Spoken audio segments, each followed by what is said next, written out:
Alors que nous célébrons les 50 ans de la loi Veil qui a dépénalisé l'IVG, le rapport intitulé État des lieux du sexisme en France en 2025, publié le 20 janvier par le Haut Conseil à l'égalité entre les femmes et les hommes, ne présente pas un tableau très encourageant. L'instance constate une nouvelle fois une polarisation croissante, en particulier chez les jeunes, sur ces questions. Une citation: les femmes sont plus féministes et les hommes plus masculinistes, surtout les jeunes, a affirmé auprès de l'agence France Presse Bérengère Couillard, la présidente du HCE. Alors à quel point cette affirmation est-elle vraie? Pour en discuter, pour en débattre, deux invités ce soir. Floriane Volt, bonsoir. Bonsoir. Vous êtes porte-parole à la Fondation des femmes et avec nous à distance depuis ici Gironde, dont je remercie les équipes techniques. Éric Massé, bonsoir. Bonsoir. Vous êtes professeur de sociologie à l'Université de Bordeaux, vous êtes chercheur au centre Émile Durkheim et l'auteur notamment de cet ouvrage intitulé L'après-patriarcat, un livre qui a paru aux éditions du Seuil en 2015. Merci à tous les deux d'être présents ce soir dans Question du soir.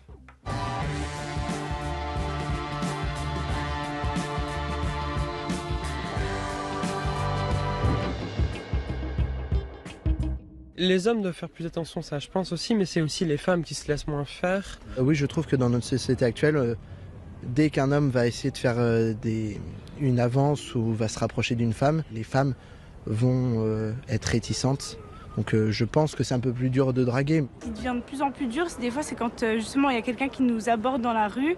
Et même quand on dit juste non, j'ai pas envie, il faut toujours débattre. Quand je vois en fait une femme, par exemple, qui sort dans la rue et qui, parce qu'elle porte une mini-jupe, est regardée de travers et traitée de salope, ou une femme qui porte un voile, on la traite de soumise ou je ne sais quoi, je vais me battre pour ce genre de sujet. Souvent, les hommes ne sont pas le bienvenu. Moi, j'aimerais que ce soit le cas, que tout le monde se sente le bienvenu. Après, il y a des sujets sur lesquels je dis pas qu'un homme est pas légitime de parler, mais disons qu'ils doivent juste pas décider à notre place, tu vois. Il y a beaucoup de rappeurs, on va dire, qui parlent mal, des femmes, mais c'est ces mêmes femmes-là, on va dire, qui chantent les paroles plus que les garçons. Tu vois, malgré qu'ils parlent mal des femmes. Et je voudrais, Floriane Volt, qu'on commence par analyser justement l'interprétation qui est faite de ce rapport publié par le Haut Conseil à l'égalité entre les femmes et les hommes. Je rappelle les termes employés par sa présidente qui expliquait, je cite, « Les femmes sont plus féministes, les hommes plus masculinistes, surtout les jeunes ». Est-ce que vous êtes d'accord, vous, avec cette interprétation? Est-ce que vous lisez ces chiffres de la même façon? Alors, ce qu'on lit dans ces chiffres, c'est une progression de l'intolérance au sexisme des Français et des Françaises. Et ça, c'est plutôt une bonne nouvelle. On voit vraiment une progression des thèses féministes, une adhésion plus forte à nos enjeux. Et donc, peut-être que ce que ça crée aussi, c'est une adhésion plus forte chez les plus jeunes, chez les jeunes femmes, et une réaction peut-être plus radicalisée aussi chez les jeunes hommes. C'est aussi ce que nous montre ce baromètre, mais globalement, ce baromètre, il nous montre quand même tous les ans une progression de la conscientisation des sujets féministes par les Françaises et les Français. Et en ça, c'est plutôt une bonne nouvelle. Comment est-ce que vous expliquez par conséquent ces propos tenus par Bérengère Couillard qui sont relativement sombres? Et d'ailleurs, l'ensemble de la communication du HCE qui a été faite autour de ce rapport est sombre et reste sombre. Alors c'est vrai qu'on ne peut pas nier, récemment, la semaine dernière, on a beaucoup médiatisé les propos de Zuckerberg sur l'énergie masculine. Voilà, on vient de voir le président Trump arriver au pouvoir et avant lui, Javier Milei.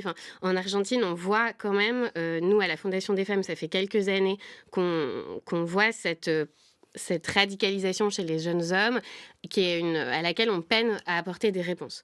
Donc c'est un constat auquel on peut quand même adhérer et il ne faut pas nier qu'il y a des victoires politiques par les opposants aux idées féministes qui sont quand même éclatantes et visibles à travers ces élections. Éric Massé, comment vous lisez vous-même en tant que chercheur ces résultats, les résultats du baromètre organisé par le Haut Conseil à l'égalité entre les femmes et les hommes? J'irai complètement dans le même sens, c'est-à-dire au fond, si on observe depuis les années 70, voilà, on est sur les 50 ans de la loi sur l'IVG, mais il y a aussi toutes les années, les lois qui ont rendu les femmes non plus mineures dans le mariage, mais majeures à partir des années 75, etc., etc. Donc en fait, si on regarde toutes ces évolutions juridique, institutionnelle, légale, etc. C'est spectaculaire. On est sur une inversion quasi totale. On était dans un monde complètement patriarcal, avec des lois patriarcales, des institutions patriarcales et une culture patriarcale. Aujourd'hui, les valeurs légitimes, c'est tout le contraire. L'appareil judiciaire, dans tous les domaines, que ce soit sur le travail, concernant le harcèlement, je vois notamment à l'université, tous les dispositifs qui sont mis en place, qui sont toujours insuffisants, mais en tout cas, voilà. Donc en fait, on a changé de monde, et d'une certaine manière, du point de vue culturel général, ces valeurs sont devenues légitimes, comme ça vient d'être souligné.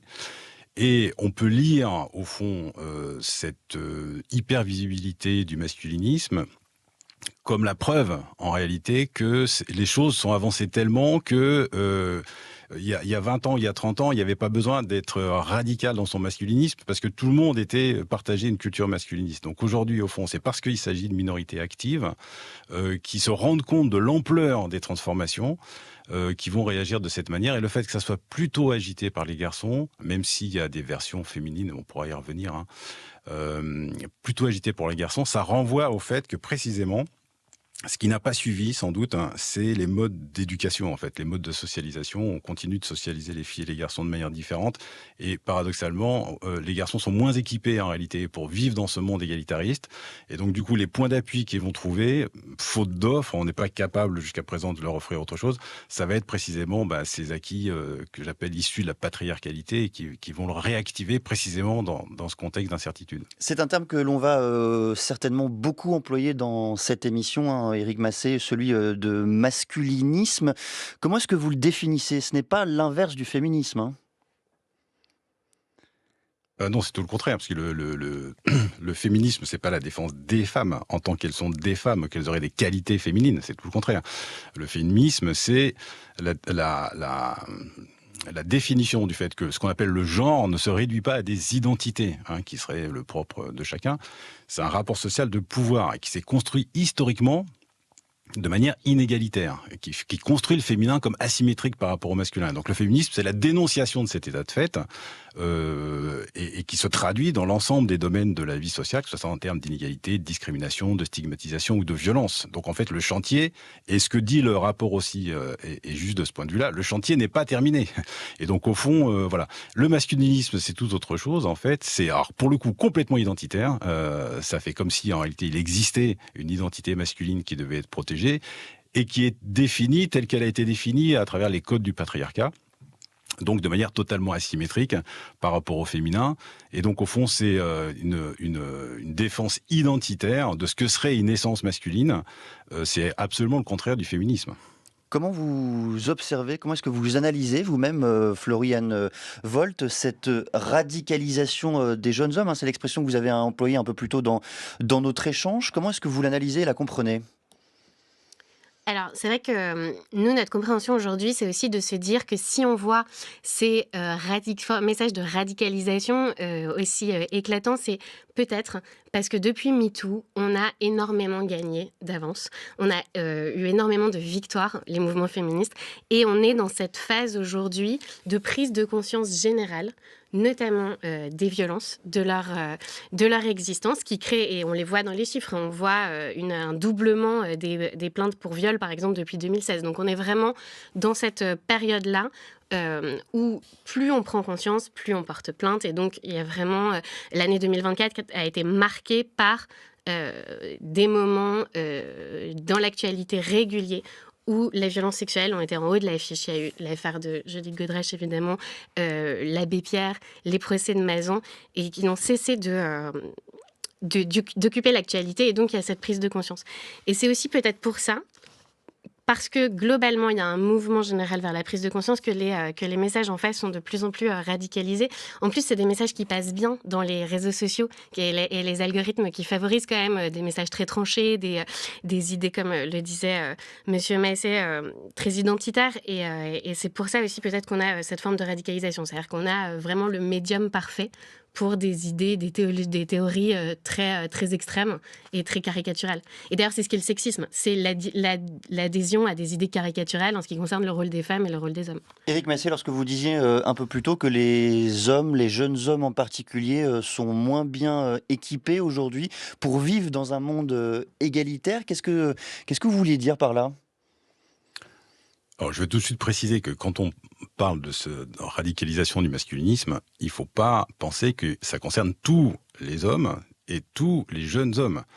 C'est une option qui leur est offerte et qui est d'autant plus accessible qu'elle passe par les réseaux sociaux, etc. Donc, il ne faut pas penser que tous les jeunes hommes basculent du côté de la radicalisation. Par contre, ce qui est certain, c'est que, je disais tout à l'heure, que en dépit du fait que nous partageons tous, et en termes de valeurs légitimes, et puis en termes de dispositifs, encore une fois, y compris de sanctions, des valeurs d'égalité, des valeurs de reconnaissance, d'autonomie individuelle, etc. Tout ça est partagé, et le rapport le montre aussi, c'est des valeurs devenues partagées.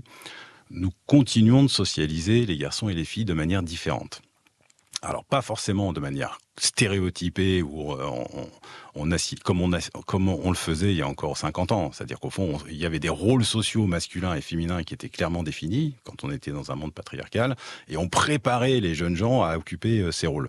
Aujourd'hui, c'est plus subtil que ça. Et dans une étude qu'on avait fait précédemment auprès de jeunes, on avait au fond désigné 2 manières de différenciation. C'est que les garçons, en fait, ils sont socialisés à travers ce qu'on pourrait appeler un égocentrisme légitime.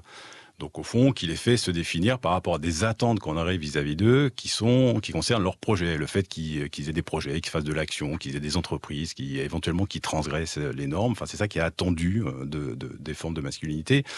Ce qui, à contrario, les rend très peu sensibles au rapport aux autres, à des compétences relationnelles et émotionnelles. Et qui fait que, au fond, même s'ils partagent cette culture qu'ont tous les jeunes, en fait, de culture, disons, ils vivent dans un monde de la diversité, ils partagent complètement l'idée de non-discrimination. C'est pour ça, d'ailleurs, qu'ils sont attachés aux identités des uns et des autres et au fait que, ça, ils ont bien compris. Néanmoins, le fait continuer d'être socialisés comme ça va les rendre aveugles à tout un ensemble de choses. C'est pour ça qu'il y a un hiatus, en fait, entre ces valeurs partagées et exprimées comme étant partagées et un ensemble de pratiques et de conduites, parce que, justement, qui sont des effets de socialisation. Donc, ça veut dire quoi ? Ça veut dire que ça va les rendre aveugles, d'abord au privilège de la masculinité. Au fond, ils ont une pensée un peu magique en disant l'égalité, on vit dans un monde égal et donc il n'y a plus de problème. Donc, ils ne vont pas se rendre compte ce dont se rendent compte parfaitement les jeunes filles, par contre. Ils ne vont pas se rendre compte de ce que sont les privilèges de la masculinité. Et le premier privilège de la masculinité, c'est de ne pas être exposé ni aux discriminations, ni aux violences sexuelles. Ça, ils s'en prennent, ils en pas compte. Et surtout, ça les rend aveugles aussi au fait que ils partagent à leur insu une espèce de culture, ce qu'on appelle la culture du viol. Alors non pas qu'ils se lèvent tous les matins en décidant d'aller violer quelqu'un, mais une espèce de tolérance comme ça, y compris par la blague, etc., à des formes asymétriques en fait du rapport entre masculin et féminin. Et donc c'est ça en fait qui est le cœur du problème. Et jusqu'à présent, la prise en charge de la manière dont nous construisons les masculinités des jeunes gens et des enfants, elle n'a pas été complètement prise au sérieux par nos institutions éducatives. Est-ce qu'on arrive à mesurer, en quelques mots, Éric Massé, le nombre, l'importance en tout cas de ces jeunes hommes qui se radicalisent en ce sens ? Est-ce qu'on sait combien de pourcents de jeunes hommes ça concerne ?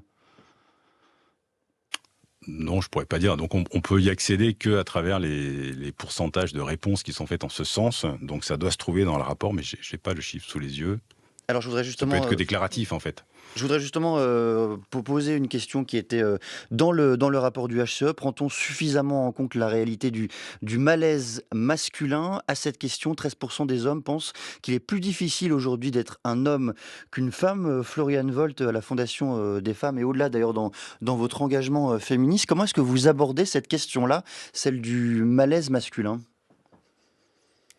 Alors c'est vrai que ce que montre ce rapport avec ces 13% d'hommes, des jeunes hommes qui pensent que c'est plus dur d'être un homme que d'être une femme, ce que ça révèle aussi, si je voulais juste réagir, c'est je pense qu'il y a un malaise aujourd'hui dans la jeunesse par rapport aux définitions de genre, par rapport aux identités de genre, puisqu'on voit qui est en progression. Ce rapport, il montre aussi que 94% des jeunes femmes trouvent qu'il est plus dur d'être une femme que d'être un homme. Et ce qu'on voit aussi, l'autre chiffre que moi je trouve intéressant, intéressant, c'est que ça montre aussi que les jeunes hommes, ils sont à 67% d'accord, c'est-à-dire d'accord pour penser que c'est plus dur d'être une femme que d'être un homme, et 45% à penser que c'est plus dur que d'être un homme. Donc on voit vraiment un malaise, en fait, je pense, aujourd'hui, face aux identités de genre, face aux stéréotypes. Et ça nous montre quand même qu'on est dans une période intéressante où peut-être qu'on s'autorise à être des femmes différemment, à être des hommes différemment. Et c'est aussi voilà, le défi que nous pose le sexisme. C'est comment on existe en dehors des stéréotypes sexistes. Et je pense que la jeunesse, elle est très concernée par ces questions. Et ça explique aussi pourquoi on peut estimer que les jeunes femmes sont plus féministes et les jeunes hommes peut-être, en tout cas, plus traversés par le masculinisme. Est-ce que vous adhérez, vous, Éric Massé, à cette théorie du retour du bâton, du backlash, idée selon laquelle les masculinistes prennent de plus en plus de place parce que les idées féministes et les progrès féministes sont de plus en plus flagrants? Ah bah ça, c'est complètement clair. C'est évident qu'ils sont d'autant plus radicaux que la quasi-révolution anthropologique a été faite. Donc effectivement, alors on l'observe de deux manières. On l'observe par le haut à travers la radicalisation du masculinisme et du masculinisme nationaliste dans l'offre politique. Ça devient maintenant une thématique qui ne cesse de revenir. Donc ça, c'est par le haut. Et par le bas, on le voit aussi, mais par le bas, je crois qu'il faut comprendre que, encore une fois, ça vient du fait que il y a eu, si on prend surtout le cas de la France, il y a eu un implicite égalitariste qui fait qu'à partir du moment où on les met les gens en mixité à l'école, à partir du moment où on déclare que voilà tout est mixte, tout est égalitaire, tout est paritaire, etc., on fait comme si la problématique des rapports de genre était réglée, alors qu'en fait c'est pas vrai. Donc ce qui manque aujourd'hui, en fait, c'est la claire conscience que le genre, c'est pas que des identités. Le genre, c'est un rapport social de pouvoir, qu'on le veuille ou non, qui s'exerce partout. Ça, c'est une pensée féministe. Et cette pensée féministe, elle est loin d'être partagée. Elle est loin d'irriguer, en fait, toutes les formes de socialisation, d'éducation ou de sensibilisation. Et il me semble que si on ne part pas de cette analyse, on va continuer à penser que ça va dépendre, au fond, des identités ou des points de vue ou des opinions des uns et des autres. Alors que là, on est vraiment sur un vrai programme, au fond, d'application, de mise en œuvre de valeurs qui, le problème, c'est qu'elles risquent d'être que des valeurs si, derrière, on ne met pas en place les dispositifs, notamment les dispositifs éducatifs, de l'école jusqu'à l'université, on le voit aussi à l'université, du fait que le genre, c'est pas juste une question d'identité, c'est vraiment un travail collectif, la réponse collective qu'une société donne à la place qu'elle veut faire aux individus, au fond, quel que soit leur genre. Voilà, et de sortir, au fond, de cette asymétrie dont nous sommes les héritiers. Je voudrais vous faire entendre la ministre de la Défense belge, et oui, elle a son mot à dire sur le sujet. Elle s'exprimait ce matin dans la matinale d'RTBF. Elle s'appelle Ludivine de Bonder. Mais d'abord, permettez-moi de revenir sur cette remarque à nouveau machiste et sexiste, me comparant à Blanche-Neige et espérant qu'on vienne m'embrasser pour me réveiller. S'il y en a un qui doit être réveillé, c'est certainement Theo Franken quand on voit le bilan qu'il a pu laisser. On est face à des mâles en quête de virilité qui ont trouvé un modèle, Trump. Ils ne se sentent plus. Mais à un moment donné, trop de testostérone, visiblement, ça vous bousille les neurones. Est-ce que Trump incarne, selon vous, Florian Woll, justement, un retour inquiétant de ce masculinisme en action? Est-ce qu'il est une illustration de la force de pouvoir qui sous-tend justement la société? Est-ce que Trump est une masculinité toxique? Je crois ça, que c'est assez certain, effectivement. Oui, en effet. Et c'est vrai que là, on peut quand même être assez inquiète et inquiet sur les effets de la présidence de Trump. Parce que la première présidence de Trump nous a quand même apporté le renversement de Roe versus Wade, donc c'est-à-dire la déconstitutionnalisation de l'avortement aux États-Unis. Mouvement qui nous a amené en France à la constitutionnalisation de l'IVG il y a à peine un an, et ça, c'était une grande victoire. Mais néanmoins, quand une démocratie comme la démocratie américaine adhèrent à des idées qui sont celles du président Trump et à cette rhétorique masculiniste, viriliste, agressive, évidemment, c'est l'ensemble du monde qui en est affecté et nos combats sociaux qui en sont évidemment bouleversés aussi. Donc oui, on peut s'inquiéter. Et je pense que la première présidence Trump, elle a quand même autorisé un discours donc généralement de viriliste, de désinformation, etc. Mais elle a vraiment autorisé les injures sexistes et le sexisme dans le débat public et dans le débat politique. Non pas qu'il n'existait pas avant, mais elle l'a décomplexé. Et on le voit tous les jours, on le voit en France, on le voit dans certaines chaînes et médias où on a ces batailles d'opinion permanentes qui font parfois et qui existaient des idées qui sont en fait très minoritaires dans le débat français. Éric Massé, est-ce que vous êtes d'accord? Comment est-ce que vous analysez vous-même les effets de la libération de la parole masculiniste, notamment dans le champ politique? Encore une fois, si le genre est un rapport social de pouvoir, ça passe par de la conflictualité. Donc on peut dire que, effectivement, depuis les années 60, ça va complètement dans le sens d'un égalitarisme de plus en plus marqué. Alors après, ça dépend des contextes, hein. Mais si on prend le contexte européen a renforcé encore cette tendance qu'on observait en France, notamment en imposant une législation anti-discrimination qui n'existait pas en France, hein, qui est une application en fait du droit européen. Donc à l'échelle, dans le contexte européen, si on prend l'exemple de la Pologne, qui est allée au plus loin possible sur la remise en cause de ces principes d'égalité, etc., on a vu qu'il y a eu un sursaut démocratique qui fait que c'était pas acceptable, en fait, hein. Donc ça a contribué aussi à ce renversement. Donc ça va pas dans un sens ou dans un autre. Aux États-Unis, c'est clair que là, on est sur un moment, une séquence masculiniste, absolument. Mais dans un autre contexte, qui est celui de la France ou de l'Europe, on est sur plutôt une mise sous tension d'un fait majoritaire, et le fait majoritaire, il est égalitariste. Donc, ce qui fait que nos masculinismes chez nous, hein, c'est des masculinismes en fait qui sont déviants par rapport aux normes légitimes, qui vont se constituer comme une contre-hégémonie et vont supposer qu'ils vont pouvoir renverser les normes, etc. Mais ce que raconte le rapport du HCE, c'est le contraire. C'est que la vague de fond, grosso modo, c'est que la tolérance à la diversité des orientations sexuelles et de genre est devenu un fait social de plus en plus commun, accepté, etc. Donc, effectivement, ça se joue sur des scènes qui sont elles-mêmes polarisées, mais qui ne sont pas nécessairement significatives, en fait, de ce qui se passe dans la société, qui est beaucoup plus contradictoire, je dirais. Un dernier mot, Éric Massé, sur le masculinisme. Vous évoquiez un peu plus tôt dans notre conversation le poids de certaines femmes, justement, qui jouent un rôle important dans ce mouvement conservateur, anti-féministe. Quelle est la réalité, justement, de leur rôle ? Bon, ça c'est pareil, c'est ultra minoritaire, mais c'est ultra visible. Enfin, donc on est sur ça, c'est un effet réseau social relayé par les médias et puis par le discours politique.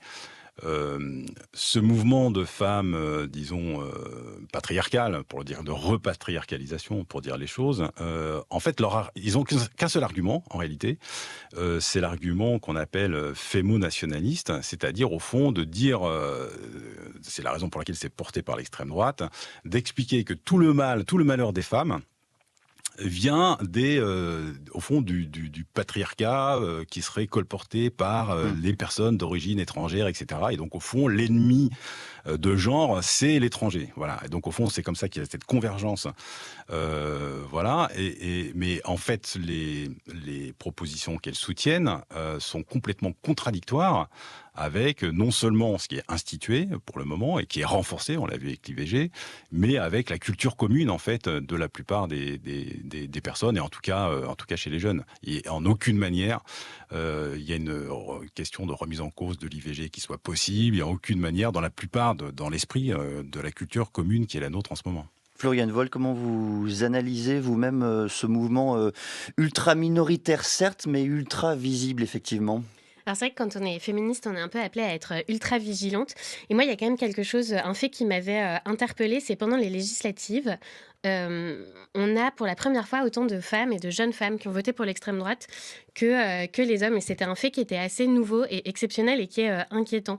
Et je pense que même si c'est en effet pour l'instant ultra minoritaire, mais très visible grâce aux effets des réseaux sociaux, on les voit quand même de plus en plus. Ces phénomènes tradwives, ces images qui représentent une sorte d'ordre historique établi où les femmes seraient dans des rôles stéréotypés, où elles font le beurre à la main et elles s'occupent de leurs 15 enfants.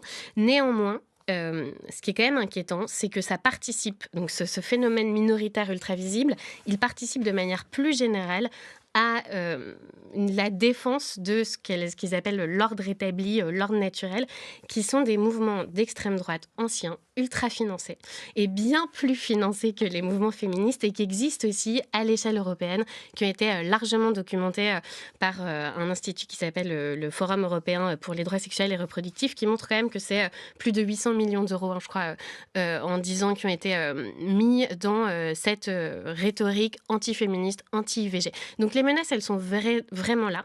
Aujourd'hui, sur les femmes sexistes, c'est assez minoritaire. Néanmoins, il y a vraiment des mouvements politiques de fond avec beaucoup de financement, beaucoup plus de financement que les féministes, qui existent et qui doivent nous alerter. Donc on le redit, sur le temps long, les idées féministes progressent largement, mais tout de même, Éric Massé, est-ce que l'accès au féminisme, est également partagé dans la société, et notamment parmi les jeunes ? Alors, si par féminisme on entend militantisme, féminisme, ça a toujours été minoritaire. J'entendais surtout les idées féministes au sens large et l'accès et la diffusion de ces idées.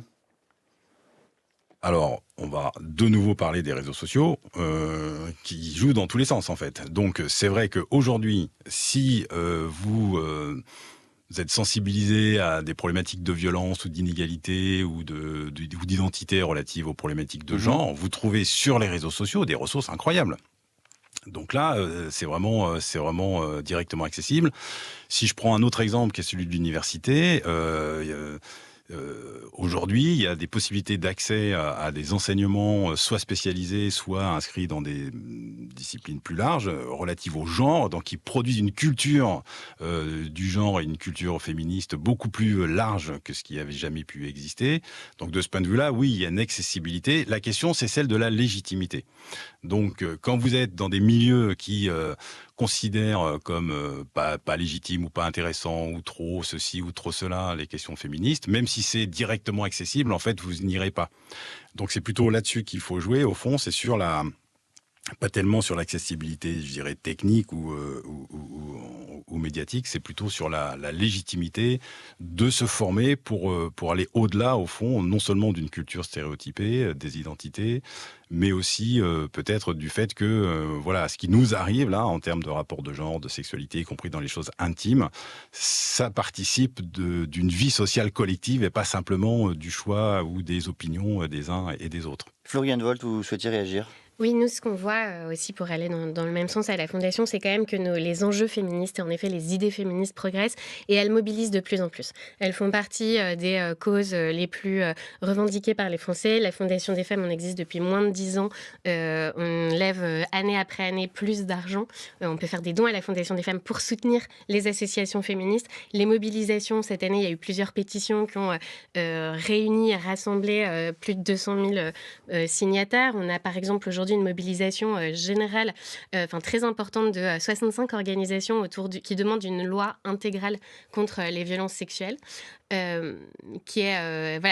répond à cette lame de fond et on voit c'est qu'on a de plus en plus d'adhésions et d'ailleurs le fait qu'on soit aujourd'hui réunis pour parler de ce baromètre, c'est aussi une victoire parce qu'on a de plus en plus de dates, de moments dans l'actualité où on parle des moments féministes comme le 25 janvier, c'est la journée nationale contre le sexisme, journée nationale toute fraîche, obtenue récemment. Vous avez de plus en plus d'adhérents, c'est une bonne chose, mais est-ce que vous arrivez à recruter dans tous les pans de la société ou vous réalisez tout de même que les militants sont circonscrits à certains milieux sociaux ? Alors, comme le disait Éric Massé, je pense qu'on doit distinguer militants et sympathisants. Et ce qu'on voit, c'est quand même que vraiment, dans toutes les sphères de la société, il y a une progression globale, puisque d'ailleurs, le baromètre le montre, 8 Français sur 10 trouvent que c'est intolérable, la progression du sexisme. Donc, elle est globale. Après, évidemment, les plus militantes, c'est plutôt les plus jeunes, ou la génération des 35-45 ans. Je voudrais vous faire entendre la voix de la ministre de l'Éducation, Elisabeth Borne. Elle s'exprimait ce matin sur l'antenne de France Inter. Ce qui vient d'être envoyé au Conseil supérieur de l'éducation, c'est-à-dire l'instance qui réunit des organisations syndicales, les associations de parents d'élèves, les associations familiales, c'est un programme qui est très attentif à apporter les bonnes informations en fonction de l'âge de l'élève, qui doit permettre de transmettre des valeurs très importantes de respect de soi, de respect de l'autre. La notion d'identité de genre, c'est à partir du lycée qu'on évoque cette notion d'identité de genre.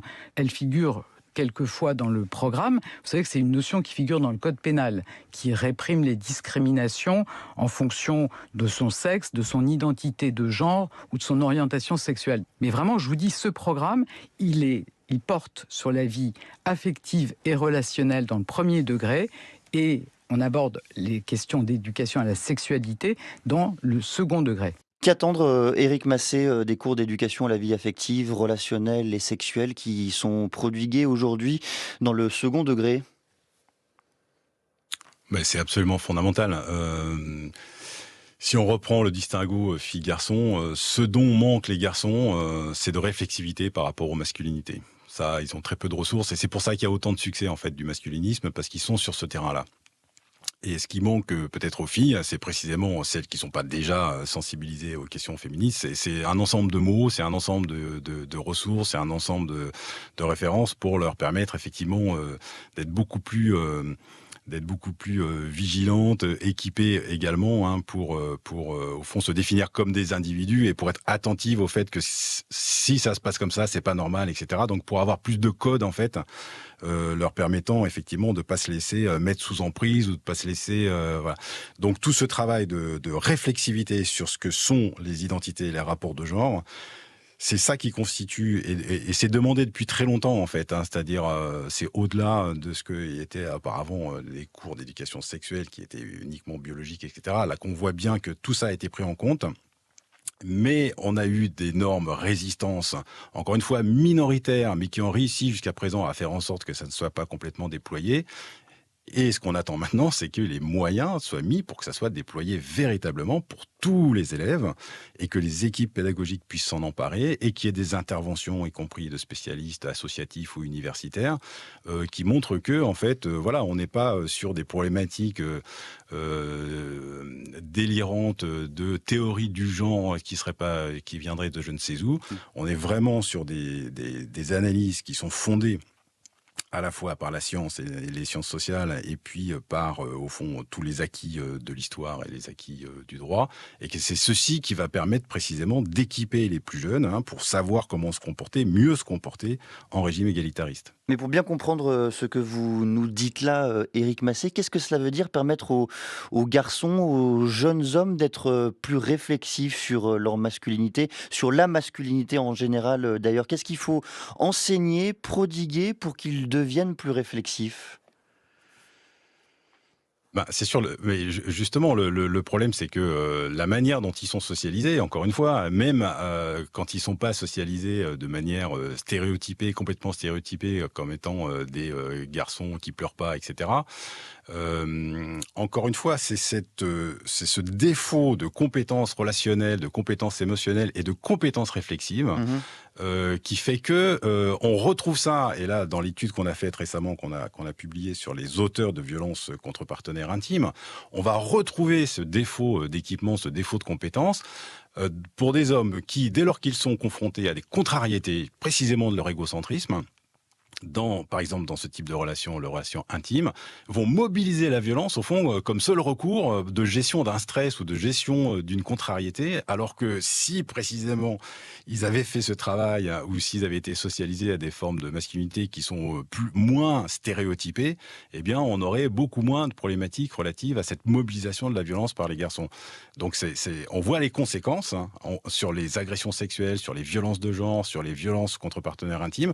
C'est la conséquence directe, en fait, de ce non-équipement des garçons par rapport à une situation égalitariste. Florian Volt, on a beaucoup entendu cette phrase, éduquer vos fils, pour dire qu'il fallait justement permettre aux jeunes garçons d'être plus réflexifs, et notamment dans cette éducation pour lutter contre les violences sexistes et sexuelles et pour faire progresser les idées féministes. Est-ce que vous êtes d'accord, vous, avec le fait qu'il faut d'abord éduquer les garçons, que c'est une priorité, bien plus dans le fond, puisque c'est ce qui est dit en creux, bien plus que les filles et les jeunes femmes?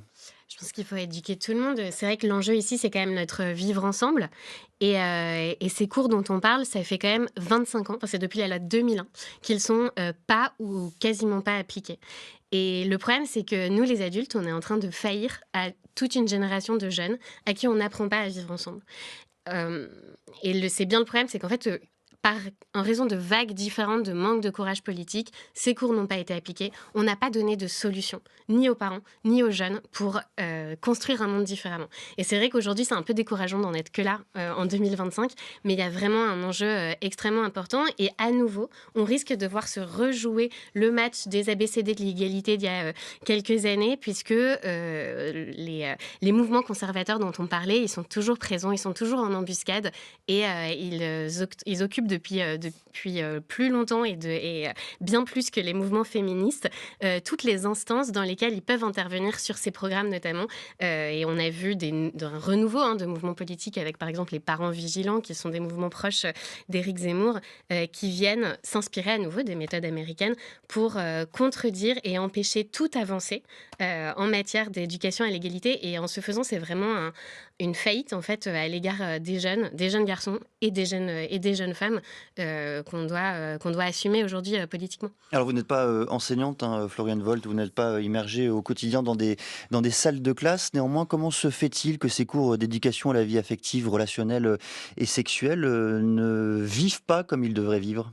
Je crois que monsieur Éric Massé l'a dit, c'est des manques de moyens. On n'a pas investi politiquement pour l'application de cette loi. Là, elle est prévue dans la loi, mais finalement, il revient aux régions, aux départements d'en assurer l'application, et ça n'a jamais été une priorité politique. Donc on ne met pas les moyens, et c'est dommage parce qu'en plus, on sait que c'est quand des associations interviennent et que c'est des tiers qui sont formés et spécialisés que vraiment on progresse, comme le travail que fait le planning familial qui est l'objet de beaucoup de menaces encore aujourd'hui. D'un mot, Florian Volt, est-ce que vous avez observé parmi vos sympathisantes, vos sympathisants, mais bien au-delà, au sein de vos rencontres dans la société française, un avant et un après affaire Mazan? Il y a une vraie prise de conscience aujourd'hui, on le voit. On l'a vu, nous, avec la campagne de la Fondation des femmes. Oui, c'est une question et c'est une intolérance de la société française à l'égard de l'impunité des auteurs qu'on doit saisir et qu'on doit politiquement saisir. Et c'est pour ça qu'on a ces 140 mesures avec la coalition pour la loi intégrale contre les violences sexuelles, pour une véritable révolution du système. Merci à tous les deux de ces éclairages, Florian Volt. Je rappelle que vous êtes porte-parole à la Fondation des femmes. Éric Massé, professeur de sociologie à l'Université de Bordeaux, chercheur au Centre Émile Durkheim, auteur de cet ouvrage intitulé L'après-patriarcat, qui est apparu en 2015 aux éditions du Seuil. Merci à tous les deux. Et merci également à l'équipe d'Ici Gironde, Christophe Delis et Jean-François Cousson pour la connexion. Il est 18h58.